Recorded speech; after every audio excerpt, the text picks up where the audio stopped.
Estamos apresentando Plenitude, numa nova temporada. A apresentação Iraci Campos. Olá, como é bom estar com você num bate-papo gostoso aqui na nossa salinha. E muito feliz de você nos receber na sua salinha, em sua casa. Nós estamos em plena campanha do Outubro Rosa, que é o mês da prevenção do câncer de mama. Aliás, a prevenção de todos os tipos de tratamentos da mulher. A mulher tem muitos cuidados que precisa ter atenção. Então, para bater um papo hoje sobre isso, nós temos uma convidada querida, especial, que é a médica ginecologista, doutora Luzia Matias. Ela é palestrante, escritora e vem entrar em plenitude conosco. Seja bem-vinda, doutora Luzia. Obrigada, amor. Você vai ficar me chamando de doutora mesmo? Não precisa? Tá bom. Seja bem... Fica pesado, assim, né? Combina com a minha pessoa. Mas é carinhoso, é respeitoso, tudo bem. É, respeitoso, com certeza. Aliás, para você poder chegar nesse patamar, isso tudo é muito. Não é fácil, não. Luzia, a gente está iniciando aí a campanha, né, da prevenção do câncer de mama. Em geral, as mulheres, elas têm o hábito de se precaver ou só quando chega nessa época fala, lembrei, ou... O perfil, né, humano é variável ao infinito, né? Você tem vários tipos de atitude em relação a isso e tem-se muito extremos. Certo. Então, você tem aquela pessoa que não faz nada porque quem procura acha, né? Como se só achasse porque foi procurar. Exatamente. Só tem por causa disso. É melhor você achar do que ser achado, né? Com certeza. Mas é uma atitude, mesmo um mecanismo de defesa. Uma pessoa tem tanto medo que não olha para o medo, né? E não dialoga com ele, não tem uma postura de racionalização em relação a isso. Então, não faz exame porque, justamente, quem procura acha. E tem aquela pessoa que quer fazer mamografia fora da faixa etária, fora do prazo recomendado, né? A pessoa quer fazer mamografia com 30 anos, ou então quer fazer mamografia com 80, entendeu? Que já não precisa mais. Não. Não sabia Pois disso. Tudo em medicina é uma decisão baseada em risco-benefício, né? Sim. A exposição ao raio-x é um risco. Uhum. Então, quando é que você vai expor o paciente à radiação? Quando o benefício compensa. Então, a faixa etária de maior incidência do câncer de mama é dos 40 aos 70. Tendo um pico na faixa dos 60, 50 mais, assim, né? Então, a partir dos 70, o que acontece? Tudo aquilo que é reprodutor na mulher entra numa fase de atrofia. Não tem o hormônio do ovário. Então, a mama tem dois tipos de tecido, basicamente. Tem a glândula, que faz leite, e essa é sensível ao hormônio, e é na glândula que dá câncer. E tem a gordura. À medida que as glândulas vão desaparecendo por falta de estímulo hormonal, fica aquela mama que só tem gordurinha praticamente, né? Mas a minha tia, minha avó, minha amiga, não sei de quanto, tinha 80, mas já não é uma incidência que compense a radiação. Né? Certo. Porque, a rigor, você pode ter câncer em qualquer parte do corpo. O que você vai fazer? Vai dormir numa máquina de ressonância, ver o cérebro, ver o olho, ver o osso. Cada hora uma coisa. Impossível, né? Então, verdade. Assim, em linhas gerais, é um exame que a mulher deve fazer. Tem protocolos de 1 ano, tem protocolos de 3 anos, né? Certo. A mamografia entre os 40 e os 70. E depois, se não notar alguma alteração, ela vai ao médico, o médico examina, se ele suspeitar de alguma coisa, mas toda a parte de câncer já vai entrando em declínio, né, da área ginecológica, né, Vai bem dando... entendido, né? Sim. A atenção maior vai para o intestino, que também tem a sua prevenção, através da colonoscopia, depois dos 50. Então, você vê que esses exames de prevenção, eles são orientados com base em estatística. Certo. Hoje a mamografia está bem acessível, né? Muitas clínicas, até populares, que oferecem, né, essa proposta. Então, não tem por que não fazer a mamografia se a pessoa está nessa faixa etária de 40 a 70. E se notar alguma coisa esquisita, vai no médico para conferir. Aí eu estou falando isso para você, estou me lembrando daquelas pessoas que ficam tocando piano na mama, né? Ai, apalpando, fazendo exame. Aí começa a dar dor, começa a ficar áreas inflamadas, endurecidas, né? Ah. Então, tem gente que nem recomenda autoexame. Eu acho interessante fazer, até porque a mulher pode conhecer a mama dela. Que a mama não é igual uma prótese de silicone. Ela Sim. tem áreas mais densas, áreas menos densas, áreas macias, áreas não tão macias. Cada mama tem uma cara. E, às vezes, a direita é diferente da esquerda e vice-versa, né? Com então, certeza. É importante a mulher conhecer sua mama, fazendo o autoexame, uma vez por mês só. Não é todo dia que vai tomar seu banho. Exatamente. Após a menstruação, se ainda menstrua, e se não menstrua, marca uma datazinha lá para fazer todo mês naquela data. Às vezes a mulher tirou o útero, às vezes a mulher toma uma pílula contínua que não tem menstruação, né?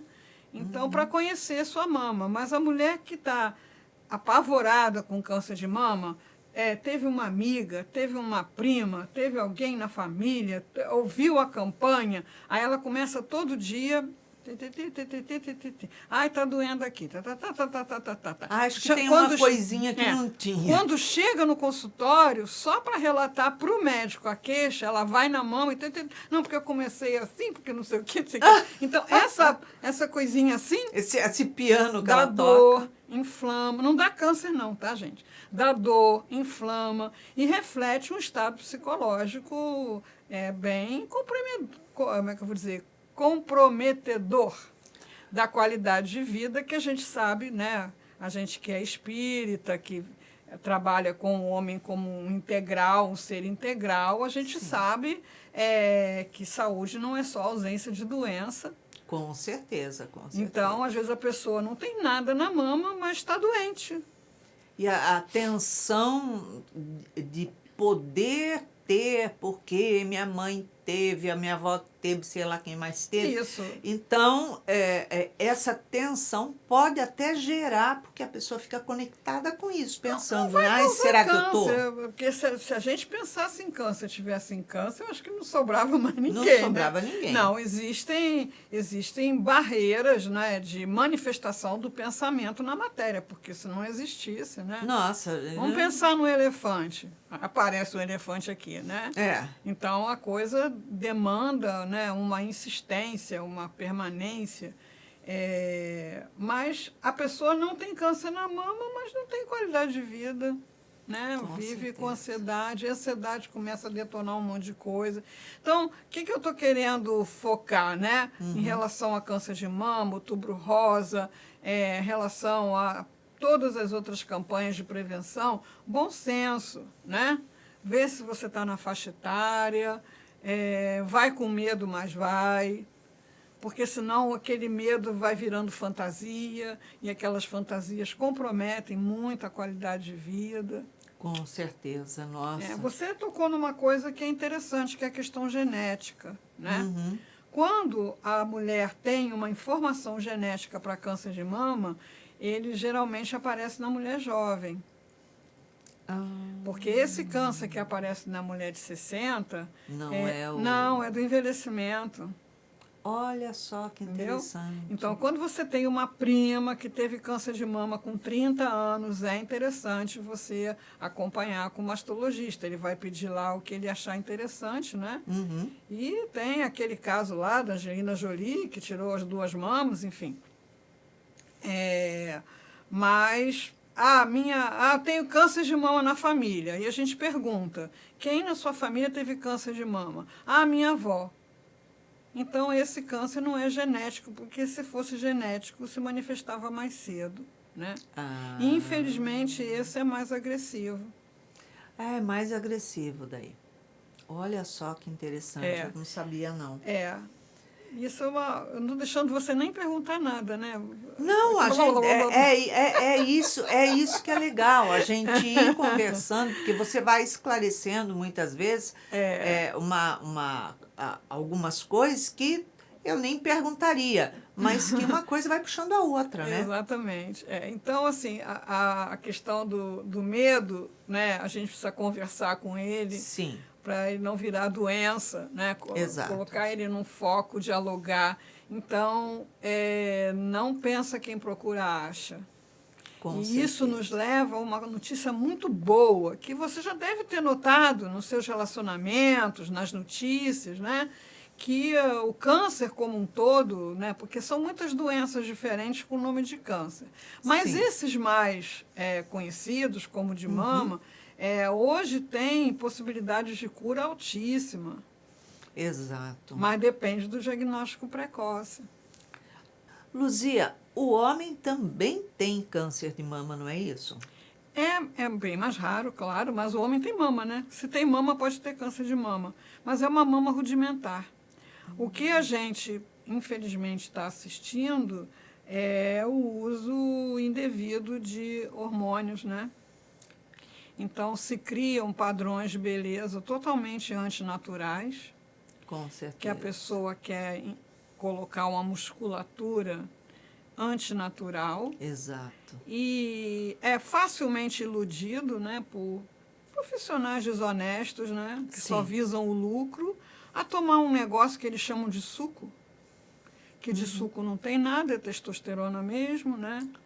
Isso pode estimular, não é isso? Sim. E também a questão de homossexuais que tomam hormônios para provocar o crescimento da mama. Então, nesses casos, é comum. Eu posso contar uma história engraçada? Sim. Se não for legal, depois você... Não, pode contar, sim.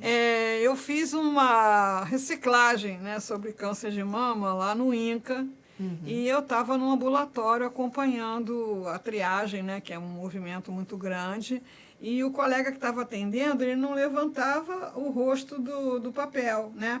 Quando ele sentia que a pessoa entrou, ele falava assim, bota a bolsa na cadeira, vai ali, tira o sutiã e deita. Bota a bolsa na cadeira, tira o sutiã e deita. Aí eu, cutucando ele, que entrou um rapaz, entrou lá um rapaz, desculpa, né? Mas então, foi bem lembrado, existe... mas não é alvo de campanha porque é uma coisa rara.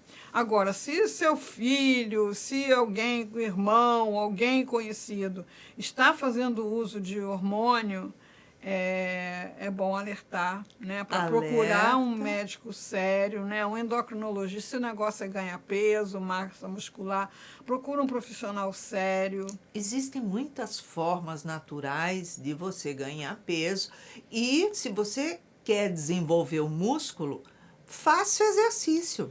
O problema é que eles apresentam um padrão que é inatingível pelo exercício. Seduz a pessoa com aquele padrão. Umas coxas enormes. Nem que você fique o dia inteiro malhando. E aí a pessoa apela para essas coisas, inclusive mulheres também. Agora sim, agora também.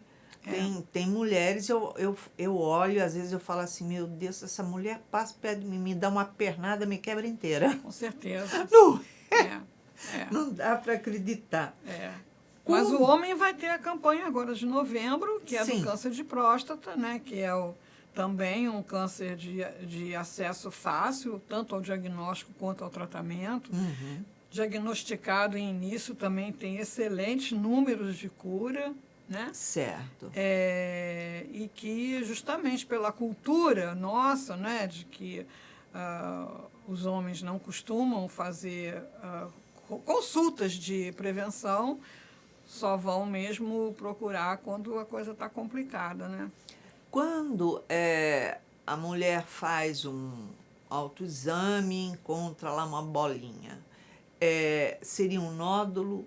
Seriam Pois cistos? é, Nódulo e cisto são a mesma coisa? Não, o nódulo é um caroço, Certo. né, que na maioria dos casos é benigno.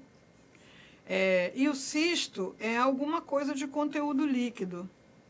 Então, a mama tem gordura, né? Há o tecido conjuntivo que dá sustentação ali, a arquitetura, porque as glândulas elas têm que ter o canalzinho se dirigindo para o mamilo, né? Sim. Então, elas não podem estar distribuídas de maneira aleatória, elas têm que estar naquele design, Naquele né? formato. E, às vezes, essas glândulas que produzem leite, elas produzem um líquidozinho e aí você vê cisto. Cisto é benigno, porque é líquido na mama, né? Sim, sim. E como que é feito o diagnóstico de câncer de mama? Então, nenhum exame de imagem dá diagnóstico. Olha só. Exame de imagem dá suspeita. Então, tenho eu já alguns aninhos, né, de estrada, então já vi várias mamografias classificadas lá, porque tem aquela classificaçãozinha, BIRAD, né? Sim. Aquela classificação é para orientar conduta, para orientar protocolo. Então, 1 e 2, rotina anual. O 3 é porque apareceu algum nódulo, mas com características benignas. Então, se é a primeira vez que aparece aquele tipo de nódulo, características benignas você vê pelo contorno, pela densidade, você vai fazer um controle semestral. A partir do 4, BIRADS 4, que às vezes vem 5 também, você tem que ter tecido para poder diagnosticar. Aí tem que fazer uma biopsiar. Certo. E eu já vi inúmeros casos que a imagem era 4, era 5, e na biópsia era fibrose, era não sei o quê, né? E não era câncer. E não era nada. Então, a mamografia deu câncer de mama. A mamografia não dá diagnóstico de câncer. Diagnóstico de câncer é diagnóstico de célula, né? Você tem que ver a célula. Isso é muito importante que você está falando, porque geralmente a pessoa vai, faz o exame, escuta o radiologista, está ali. Olha o laudo. Aí sai falando, meu Deus, né? E eu mesmo já recebi pessoas em atendimento fraterno desesperadas porque tinha dado resultado, tudo, mas não tinha nem levado para o médico ainda. Não tinha feito protocolo nenhum, não sabia. Olha, eu bato muito nessa tecla do medo, primeiro pela experiência pessoal. Sim. Ninguém tem mais medo do que médico. Porque conhece, tem lucidez e bendita ignorância da gente. Até guardado lá em algum lugar, mas você acha tudo na internet. É um discurso do Miguel Couto para uma turma de formandos. Muito interessante. E tem lá uma frase que é assim, sofrem todos pelo que veem, sofre o médico pelo que adivinha. Então, o médico, desde o tempo de acadêmico, às vezes ele vai estar em situações em que a própria pessoa que está na situação não está nem aí. Né? Exato, E você, quer ver uma coisa que é comum na prática ginecológica? Quer dizer, é comum dentro da incidência da patologia, que felizmente não é tão comum assim, que é o câncer de endométrio, que é um câncer que aparece tardiamente. Olha, né? Que interessante. E aí, como é que ele aparece? Com um sangramento vaginal. Numa pessoa fora não menstrua mais há 10 anos, há 15 anos. Aí acha que está menstruando. Ai, doutora, fiquei mocinha outra vez. Ai, Jesus. Então você não vai ficar mocinha mais nessa não encarnação. Tem. Nessa encarnação não rola mais, né? Então, assim, o médico tem esse conhecimento que é pesado do ponto de vista emocional. né? Com certeza. Então, a gente entende muito bem, né, o medo, mas o medo é um fantasma. Se a gente for ver, a gente não sai de casa porque tem medo de ser atropelado, isso, aquilo. É um Também não fantasma. fica dentro de casa porque pode cair um avião em cima de sua casa. Nem Como? tanto, Não nem é? tanto, não precisa tanto. É. Né?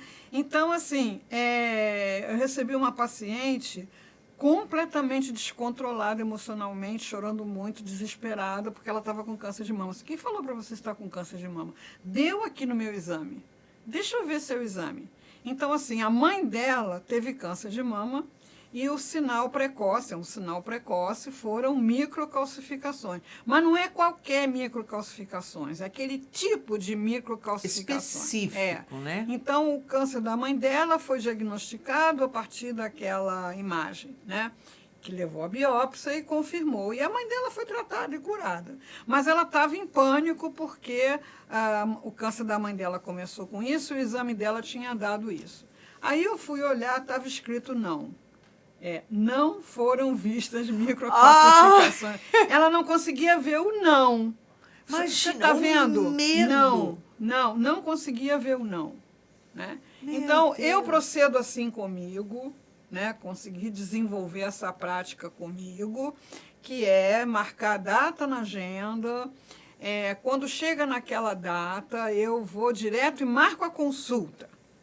Aí, até chegar a consulta, eu esqueço aquele negócio. Vou estudar espiritismo, vou ao cinema, vou no shopping. Chegou o dia da consulta, aquele dia é tenso, vou lá na consulta.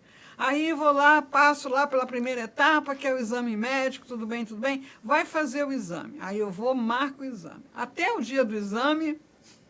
Também não dou a mínima. Não chegou o dia do exame. O pensamento vem, mas você já tem uma estratégia. Né? Não vou me preocupar com isso, porque não está no dia do exame. Chegou o dia do exame, você vai lá e faz o exame. Aí chegamos aonde eu quero chegar. Pegou o resultado, não abre. Isso eu acho importante. Porque eu não faço isso também. Exatamente. Não porque isso foi uma experiência pessoal. Quase todo mundo sabe que eu tive um câncer, né? Só que como eu não participo de protocolos e tratamentos de câncer, não sou oncologista, mesmo sendo ginecologista, eu não estava atualizada nas novas aquisições da radioterapia. É muito rápido agora. Quando falaram para mim que eu estava com câncer e ia fazer radioterapia, eu me lembrei da radioterapia que eu vi lá, né? Na época de faculdade. E já tinham acontecido avanços, né, espetaculares, acoplando com o computador, você calcula milimetricamente aonde vai incidir. Né? Nossa. Então, mesmo eu sendo médica, eu não sei dos avanços da gastro, do osso, não estou. Imagina uma pessoa leiga. Né? Com certeza. Então, se você tiver uma má notícia no seu exame, é preferível ter com o seu médico. Na presença do seu médico. Porque ele vai te apresentar o problema, sim, se o problema está ali, vai ter que ver. Mas vai te apresentar a solução. E ele vai apresentar da forma real. Sim, né? E a solução. Não, exatamente. E não daquela forma que você fala assim, é isso. Quer dizer, é isso. A oncologia hoje tem tanto recurso que você já tem hospitais só de oncologia. Exatamente. Né? Particulares. Com todo um aparato ali, a terapia multidisciplinar, entra a nutrição, psicologia, tudo, né? Então, assim, não morra de véspera. Não vale a pena. Também não aceite funcionamento de fuga. Né? Exatamente. Nós vamos para um pequeno intervalo, um chazinho gostoso e voltamos já, não saia daí. Estamos apresentando Plenitude, numa nova temporada. A apresentação Iraci Campos. Estamos de volta no segundo bloco do nosso programa e hoje falando sobre a prevenção do câncer de mama. Estamos aqui com uma convidada querida, uma convidada especial, que é a médica ginecologista doutora Luzia Matias. Ela é palestrante, escritora e vem bater um papo gostoso, super esclarecedor com a gente.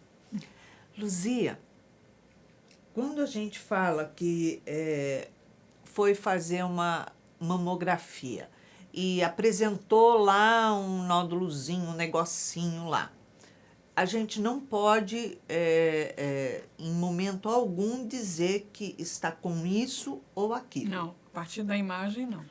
Nem o radiologista. Ele pode dizer que a imagem, ele pode classificar, a imagem é suspeita. Então, assim, um nódulo benigno, o contorno dele é regular, redondinho, né? O nódulo suspeito, que não é necessariamente câncer, ele é estrelado. Ah, certo. Você vai acompanhar o contorno da imagem, né? Ela é estreladinha. Então, tem lá várias características que você classifica aquele nódulo como suspeito. A partir dali, você tem que biopsiar, tem que ver a célula. E, se confirmar, tratar, gente. Hoje, né? Quantas pessoas você teve notícia que teve câncer de mama e se curou, passou um perrengue, mas se curou. Né? Com certeza. Às vezes nem tanto, né? Principalmente aqueles casos que não têm protocolos de quimioterapia mais forte, mais intensa, né? Tranquilo. Enfim. Hoje tem muitos recursos, né? Que se pode utilizar antes até de chegar numa quimio, numa rádio. Como eu tenho pouquinho tempo de formada, né? Eu ainda assistia, acompanhei pacientes da chamada mastectomia radical, que era o tratamento cirúrgico do câncer lá atrás. Você tirava até o músculo do tórax. A pessoa ficava com aquilo fundo, aquela cicatriz, buraco, né? sim, aquela coisa dura, que depois mandava radioterapia em cima, né? Nossa. Vi casos curados por essa prática, né? Sim. Mas hoje, nossa, a pessoa às vezes já põe a prótese, já sai da cirurgia com a prótese, depois só volta para fazer o mamilo, né? Então é possível a pessoa ir fazer a remoção. Sim. Agora, toda vez que aparecer um câncer de mama, é necessário remover a mama ou só? Não, às vezes dá para tirar só, a gente chama de quadrante, né? Se divide a mama em 4, né? E tira aquele quadrante, onde está. Isso depende de você aplicar lá os protocolos, né? Sim, claro. Tem gânglio, não tem gânglio. Se tiver gânglio, tem que tirar, esvaziar a axila, né? Ou às vezes já faz mesmo sem ter alteração no exame para ver se tem, né? Mas a cirurgia pode ser sim, só quadrantectomia, só aquele quadrante onde está a mama. E aí na própria cirurgia permite-se colocar fazer uma correção, prótese, se você tirar a mama toda, já pode pôr a prótese. E o fato de ter apresentado numa mama justificaria a pessoa querer remover a outra também para não correr risco? Depende do estudo genético, né? Certo. Existem os chamados marcadores tumorais, que eu não acho relevante a pessoa fazer de rotina, porque eles são influenciáveis por outros fatores. Aí a pessoa olha, marcador tumoral, pronto, enlouquece, né? Aí vai ficar com aquela perseguição, enlouquece, né? Enlouquece. Então, se você tem casos na família, como eu falei, não é, de mulheres jovens, né? Você pode fazer essa investigação genética e optar por retirar a glândula e substituir por prótese, né? Certo. Mas não tem valor você fazer. Então, vamos fazer em todo mundo, porque aí você acaba com câncer de mama. Mas e o do intestino? Vai tirar o intestino? E o da bexiga? E o do, entendeu? Vai deixar só a casca e esvaziar tudo que tem lá dentro. Então, tem que ter bom senso, né? Não fugir geral e também não ficar obcecado por essa ideia, né? E o câncer de útero? O de colo de útero, que é o mais frequente, é o que a gente tem acesso a colher material direto ali pelo Papa Nicolau, né? Sim. ele hoje já se sabe que é uma relação muito íntima com a contaminação por HPV. Que já tem vacina, que a rede pública já vacinou as meninas e que qualquer mulher pode procurar uma clínica de vacina e solicitar essa vacina ou pedir um médico que prescreva a vacina, né? Certo. Porque a relação entre câncer de colo e HPV é bastante próxima, né? O câncer de endométrio, ele já é raro, ele já não é uma coisa que fique dentro da faixa de prevenção. Você faz uma ultrassonografia, né? Está sempre 0 quilômetro lá. De repente apareceu uma coisa que pode ser pólipo, uma coisa mais espessada, um sangramento que não para. Você tem como fazer uma videoesteroscopia, que é um procedimento de consultório, né? Que vai olhar lá também, se houver alguma coisa para biopsiar, vai biopsiar. Então, no geral, o câncer de útero, ele não é, assim, não é um grande problema.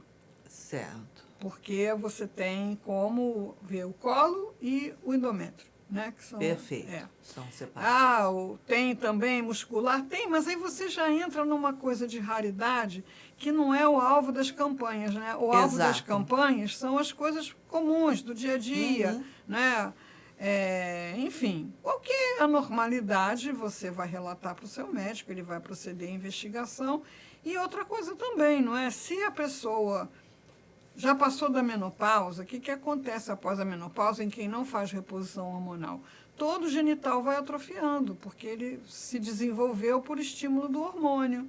Sim. Né? Então, uma coisa é a genitália de uma menina, outra coisa é a genitália do adolescente, da mulher madura e da mulher na pós-menopausa. Se não faz nenhuma reposição hormonal, vai atrofiando as glândulas, a vagina, vai, né, tendo pouca secreção. Fica uma coisa muito sofrida, colher material ali, a pessoa muitas vezes nem está tendo vida sexual, ou então tem vida sexual ativa com um parceiro.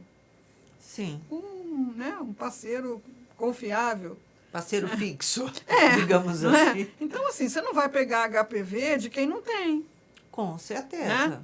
E, às vezes, a pessoa está mesmo com a vida sexual interrompida por questão de envelhecimento, de saúde, de mudanças, de viuvez, né?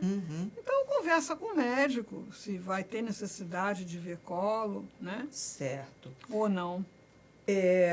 Uma pergunta que eu acho que muitas pessoas fazem e se preocupam. No caso de ter tido um câncer de mama, a pessoa ainda mais jovem, essa pessoa pode amamentar? Amamentar pode. Naturalmente não tem... Não. Na outra mama, né? Sim. Naquela... Não, sem problema. Se ela se removeu... não tiver mais tomando químio, se não tiver mais irradiando, né? A amamentação não estimula a volta do câncer, alguma coisa assim? Não, pelo contrário, né?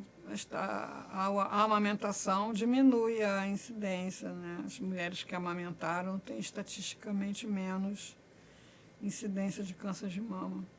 E isso independente do tempo que houve a amamentação. Porque tem gente que...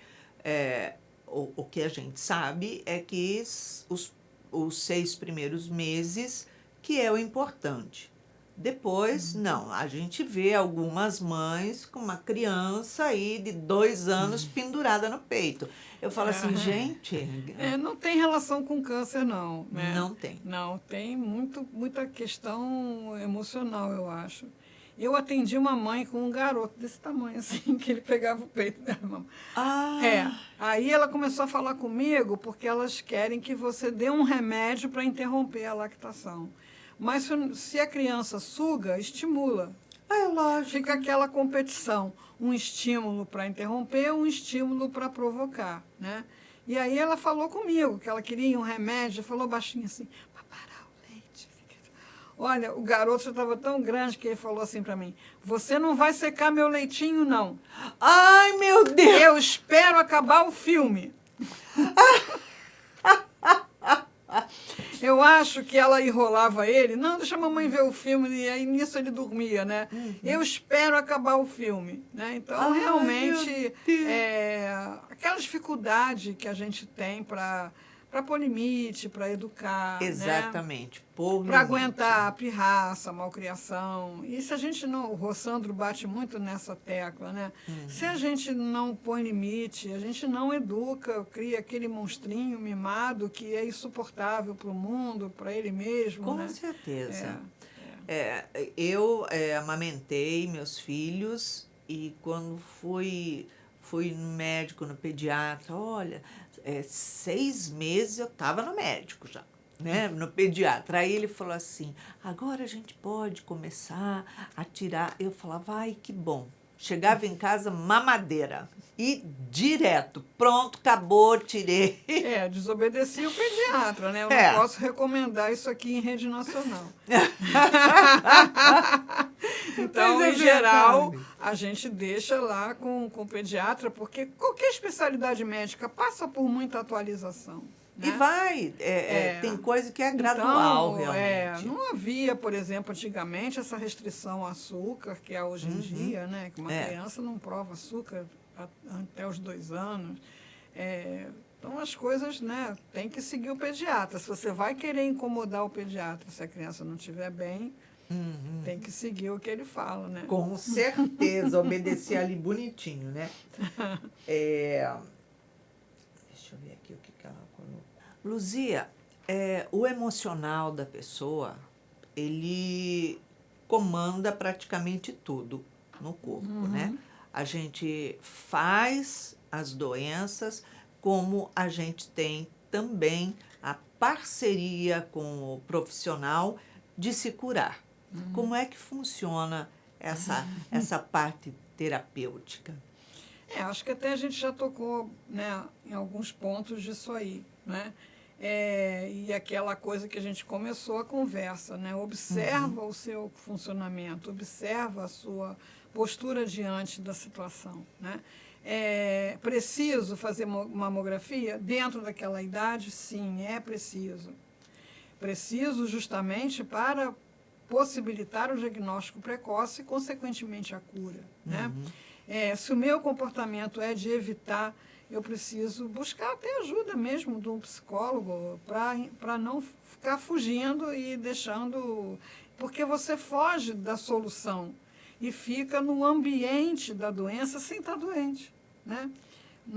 Palpando, inflama, dói e tal, e perde o sono, e aí afeta as outras atividades. Então, você foi lá, fez, está legal, ok. Não está legal, calma, vamos resolver, né? Vamos Devagar. lá no passo a passo.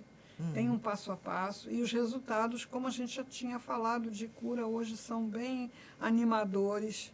Né? A imunoterapia hoje nossa, impressionante, né? Ainda não é uma coisa acessível para todo mundo, infelizmente, mas é o futuro, né? Quanta coisa antigamente era muito cara e inacessível que hoje já está aí. Hoje, né?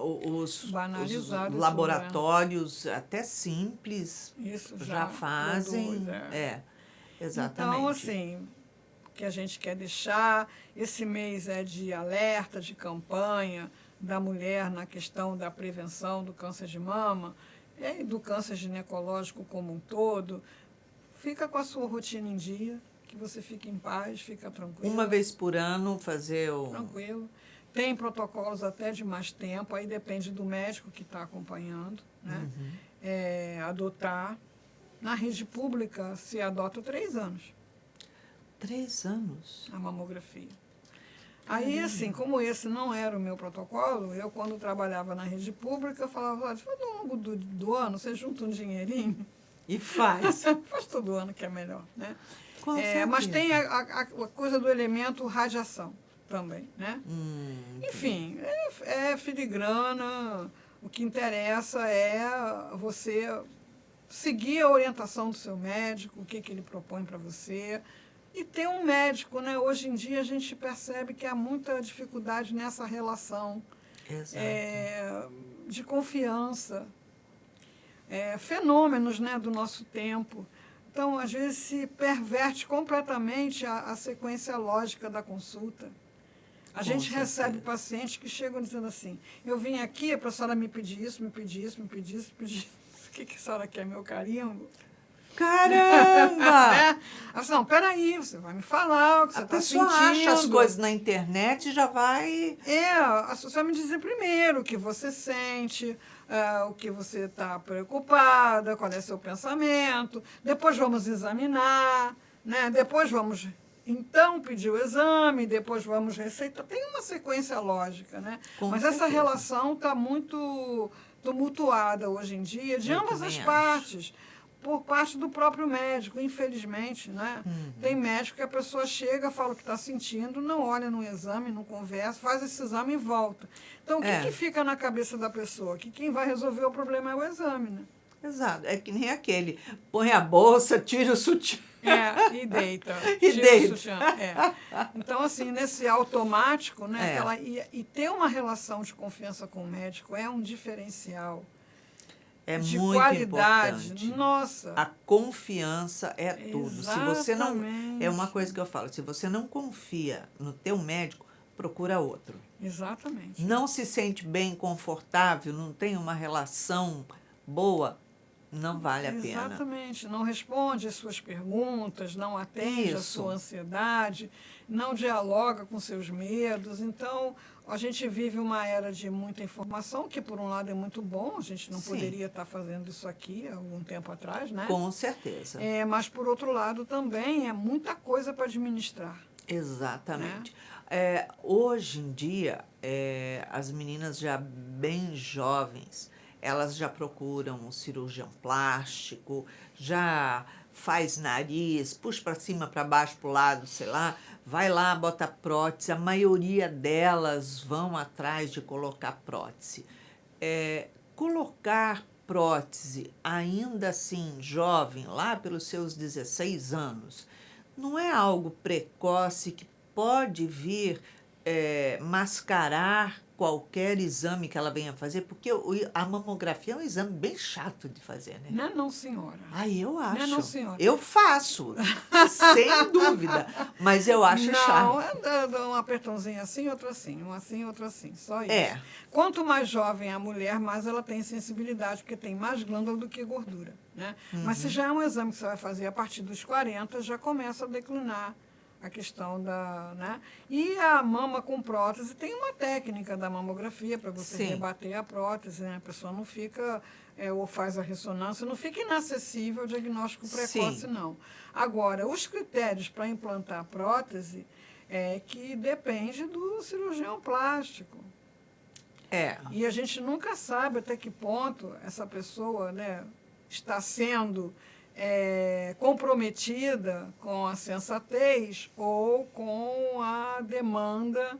A demanda do bolso, né? Eu acho que, no mínimo, uma pessoa de 16 anos que não tem porque tem meninas que botam uma mama gigante.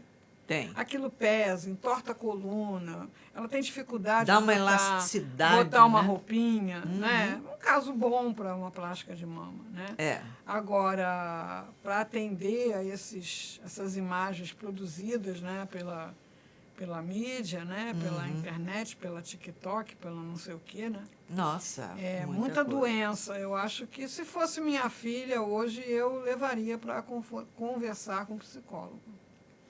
Com certeza. Não vou dizer assim, não vai fazer, mas vamos ver que demanda é essa.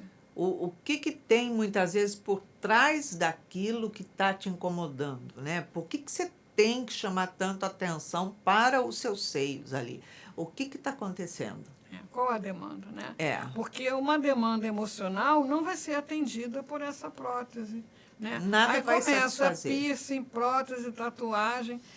Às vezes até brinco lá com as pacientes mais jovens, porque eu sou aquela pessoa que lê rótulo se tiver uma lata com rótulo, eu vou ler o rótulo, né? E a pessoa vem com tanta coisinha escrita, eu quero saber o que é isso, que boneco é esse, que frase é essa, que não sei o quê. Então, assim, por que a pessoa tem essa necessidade de ser um gibi ambulante, né? Exatamente, porque se a pessoa fez uma tatuagem, um negocinho, Tá lá. Agora, Vira compulsão. O braço, a perna, a outro braço, outra perna, as costas. Aí começa a espalhar um monte de coisa. A gente olha a pessoa é tumultuada. Sim, sim. Não é? Sim. Então, ali tem uma questão psicológica que precisava ser abordada, sem demonização, sem crítica, mas é uma necessidade que precisava ser bem entendida, né? Mas se você for em determinados serviços de estética, infelizmente a gente sabe que quer botar bumbum bota, quer botar mama bota. É isso mesmo. E além dos riscos do procedimento em si, né? Exato.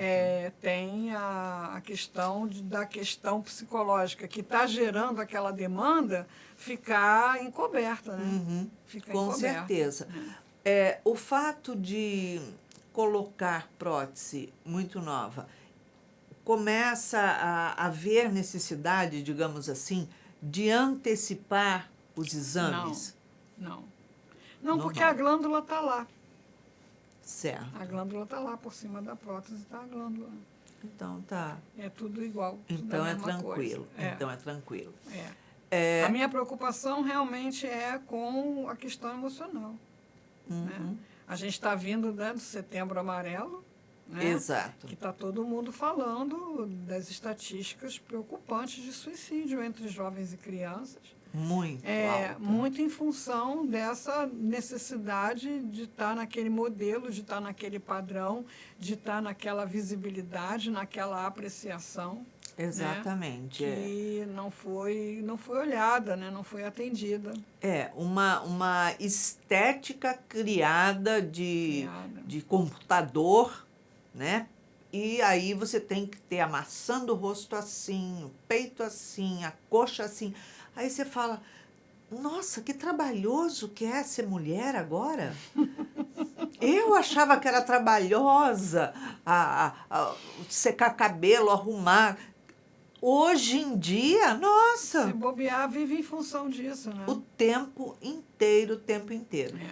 O fato de fazer... O que me preocupa em relação a câncer é o uso de reposição hormonal. É isso que eu ia te perguntar. Não da menopausa, né? Uhum. Dessa mulher que está ali querendo atender a padrões estéticos, né? Ou inatingíveis ou não alcançáveis por meios saudáveis, né? Uhum. Pelo uso de hormônio masculino, enfim. Completamente preocupante. Fora.